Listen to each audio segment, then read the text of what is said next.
هممون وقتی خسته ایم یه لیوان قهوه یا چای میخوریم.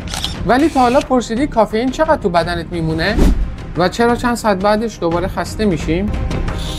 کافئین یه جور محرکه که گیرنده‌های آدنوزین رو تو مغز میبنده. آدنوزین به طور طبیعی در بدن ما وجود داره که باعث خواب‌آلودگی میشه. وقتی این گیرنده‌ها مسدود میشن، حس هوشیاری پیدا می‌کنی، نه اینکه واقعا انرژی تولید شده باشه. نیمه عمر کافئین برای بیشتر افراد 4 تا 6 ساعته. یعنی مدت زمانی که نیمی از اون از بدنت دفع میشه و نیمه دیگه‌اش هنوز تو بدنت فعاله. بعد از چند ساعت کافئین شروع میکنه به افت کردن. اما چون آدنوزین تو بدن جمع شده، یه دفعه خستگی هجوم میاره که بهش میگن کافئین کرش. بدن ما به طور هوشمندانه‌ای برای مقابله با بیخوابی طراحی شده. وقتی شما با مصرف محرک‌های مثل کافئین گیرنده‌های آدنوزین رو مسدود می‌کنید، بدن اتوماتیک شروع به تولید گیرنده‌های جدید می‌کنه و دوباره خواب‌آلود و خسته میشین. شما برای حفظ هوشیاری و تمرکز هر چند ساعت یک بار یک فنجون قهوه میل می‌کنید و این سیکل معیوب ادامه پیدا می‌کنه. خب ببینید کافئین باعث تولید انرژی نمیشه، بلکه حس خواب‌آلودگی و خستگی رو موقتاً میپوشونه. بنویس برام این پایین چند بار در روز قهوه می‌خوری؟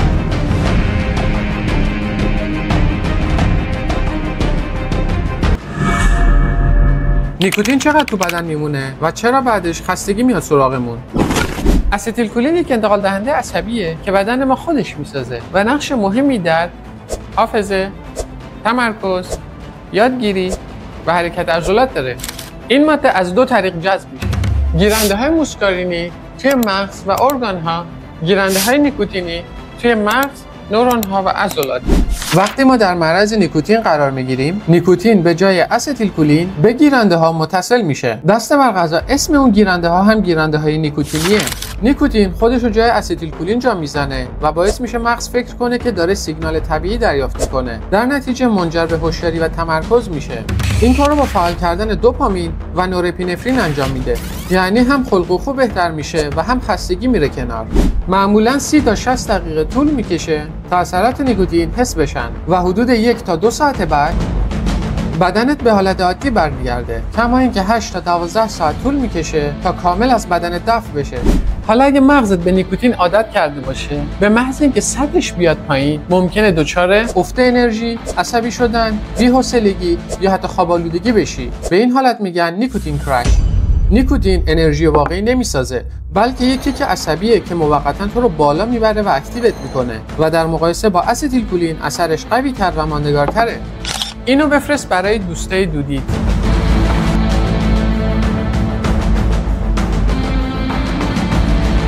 میدونستی بدن 2 مدل چربی داره؟ چربی سفید و چربی قهوه‌ای. 1. براون فت یا چربی قهوه‌ای. وظیفه اصلیش سوزوندن کالری برای ایجاد گرماست. چه ویژگی‌هایی داره؟ سرشار از میتوکندریه، به همین دلیل رنگش قهوه‌ایه. دارای پروتئین به نام UCP1 هستش که به جای ساخت ATP انرژی رو به حرارت تبدیل میکنه که با سرما، روزه‌داری یا فستینگ و بعضی غذاها مثل فلفل تند فعال میشه. کجا وجود داره؟ در نواحی مثل گردن، پشت فوقانی، بین شانه ها، قفسه سینه و اطراف اندام ها. در نوزادان زیاده، ولی بزرگسالان هم مقدار کمی دارن که میتونه فعال بشه. از مزایاش میشه به افزایش سوخت و ساز بدن، کمک به کنترل قند خون، کاهش التهاب و تقویت میتوکندری ها نام برد. 2. وایت فت یا چربی سفید. اصطلاح چربی سفید به نوع سلول‌های چربی اشاره داره تا رنگ دقیق اونها. کاروتن موجود در رژیم غذایی که در سلول‌های چربی ذخیره میشه باعث زرد دیده شدنش میشه. وظیفه اصلیش ذخیره انرژی برای مصرف در آینده است. چه ویژگی‌هایی داره؟ 1. سلول‌هایی با قطرات بزرگ چربی و میتوکندری کمتره. 2. کالری رو به صورت تریگلیسیرید ذخیره میکنه. 3. در زیر پوست و اطراف اندام‌ها قرار داره، همون چربی احشایی. 4. مقدار زیادش منجر به چاقی و مشکلات متابولیک میشه. 3. یک مورد بینابینی هم وجود داره به اسم چربی بژ. نوعی از چربی سفیده که تحت شرایط خاص مثل سرما، ورزش یا بعضی ترکیبات غذایی میتونه شبیه به چربی قهوه‌ای بشه. عملکردش هم مثل چربی قهوه‌ایه، یعنی انرژی رو میسوزونه به جای اینکه ذخیره کنه. بفرستین پست رو واسه دوستای چربت.